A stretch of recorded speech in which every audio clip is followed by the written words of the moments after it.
Assalamualaikum warahmatullahi wabarakatuh. Dalam video kali ini kami akan menjelaskan tentang Fatwa nomor 90 DSN MUI 12 2013 tentang pengalihan pembiayaan murabahah antar lembaga keuangan syariah. Yang pertama, pengertian pengalihan pembiayaan murabahah antar lembaga keuangan syariah.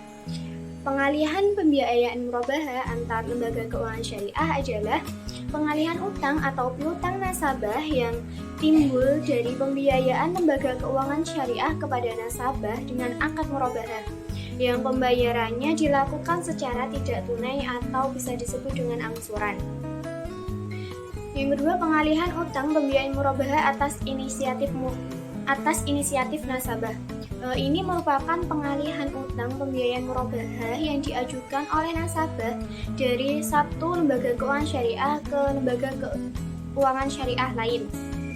Pengalihan utang ini boleh dilakukan menggunakan akad hawalah bil ujrah, MMQ atau IMBT, dan tidak boleh menggunakan akad murabahah karena termasuk bai al-inah. Adapun pengertian bai al-inah adalah akad di mana suatu pihak menjual barang secara tidak tunai dengan kesepakatan bahwa penjual akan membelinya kembali dengan harga lebih kecil secara tunai. Selanjutnya ada ketentuan akad.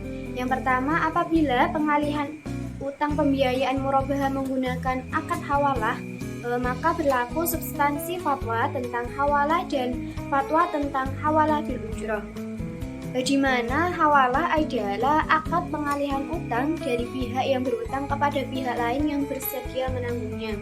Sedangkan hawalah bil ujrah adalah akad hawalah dengan imbalan atau ujrah yang diterima oleh muhal alaih dari pihak yang mengalihkan. Yang kedua, apabila pengalihan utang pembiayaan murabahah menggunakan akad IMBT atau bisa disebut dengan ijarah al-muntahiyah bitamlik, maka berlaku substansi fatwa tentang pembiayaan ijarah dan fatwa tentang al-ijarah al-muntahiyah bitamlik, di mana IMBT ini adalah pembiayaan yang menggunakan akad ijarah atau sewa yang disertai dengan janji atau wad pemindahan hak milik atas benda yang disewakan kepada penyewa setelah selesainya akad ijarah serta kewajibannya.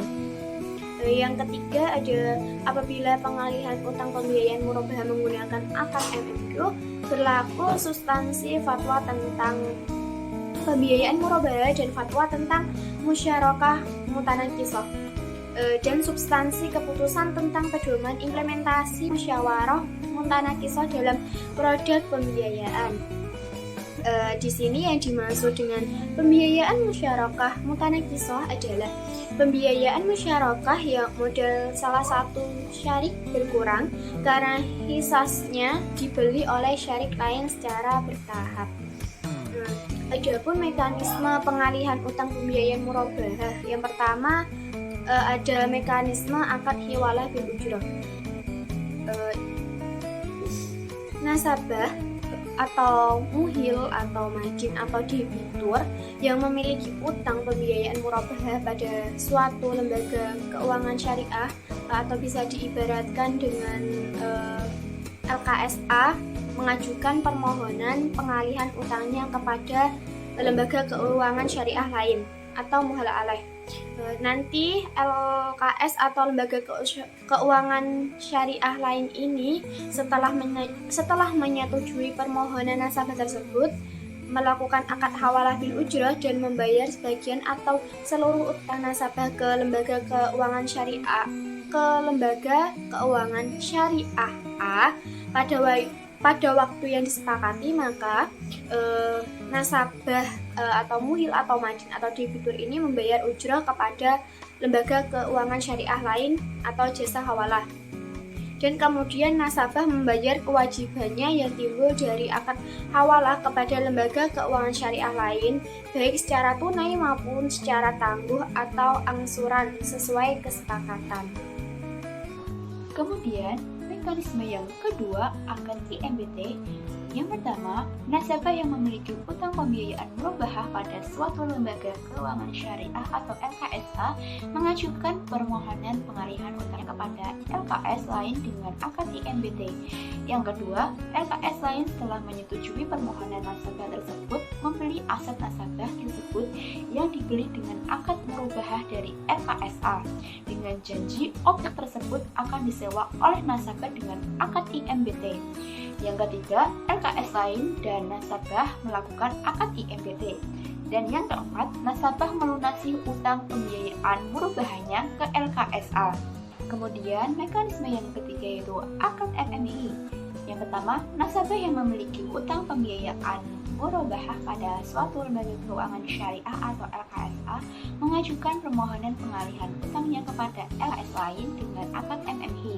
Yang kedua, LKS lain dan nasabah melakukan akad MMI dengan ketentuan LKS lain menyertakan modal usaha senilai sisa utang nasabah ke LKSA dan nasabah menyertakan modal usaha dalam bentuk barang yang nilainya sama dengan sebagian utangnya yang sudah dibayar ke LKSA. Yang ketiga, nasabah melunasi utang pembiayaan murabahahnya ke LKSA. Yang keempat, nasabah menyewa barang yang menjadi objek syirkah atau musyarakah dengan akad ijarah. Dan yang kelima, nasabah membeli hisbah modal syirkah LKS lain secara bertahap. Dan yang kedua yaitu pengalihan piutang pembiayaan murabahah atas inisiatif lembaga keuangan syariah. Pasal 5, ketentuan umumnya yaitu pengalihan piutang pembiayaan murabahah yang dilakukan dengan cara yang pertama, menjual piutang dengan zaman berupa barang dibolehkan, dan yang kedua, menjual piutang dengan zaman berupa uang diharamkan karena termasuk bal al-dain al-mu'ajjal al-ghair al-malin bil saman hail. Itu mekanisme jual beli piutang dengan harga berupa barang. Yang pertama, lembaga keuangan syariah A yang memiliki piutang pada nasabah mengajukan penjualan piutangnya kepada lembaga keuangan syariah B. Yang kedua, LKSA atau lembaga keuangan syariah A bersedia dan setuju untuk menjual piutangnya dengan barang. Yang ketiga, LKSB membeli barang di Bursa Indonesia atau BPJ atau GFX atau BEI atau IDX atau di pasar lain yang diakui oleh DSN. Yang keempat, LKSA menjual piutangnya dengan barang tersebut. Yang kelima, LKSA menyerahkan piutangnya kepada LKSB dan LKSB menyerahkan barang kepada LKSA. Dan yang keenam, LKSA menjual barang kepada pihak lain. Kemudian LKSB boleh memberikan kuasa atau wakalah ke LKSA untuk menerima pembiayaan dari nasabah, lalu menyampaikan kepada LKSB atau nasabah membayar ke LKSB melalui rekeningnya pada LKSA. Kemudian terdapat pasal 7 yaitu bagian penutupnya. Yang pertama, jika salah satu pihak tidak menunaikan kewajibannya atau jika terjadi perselisihan di antara para pihak, maka penyelesaiannya dilakukan melalui lembaga penyelesaian sengketa berdasarkan syariah setelah tidak tercapai kesepakatan melalui musyawarah. Yang kedua, fatwa ini berlaku sejak tanggal diciptakan dengan ketentuan jika di kemudian hari ternyata terdapat kekeliruan akan diubah dan disempurnakan sebagaimana mestinya.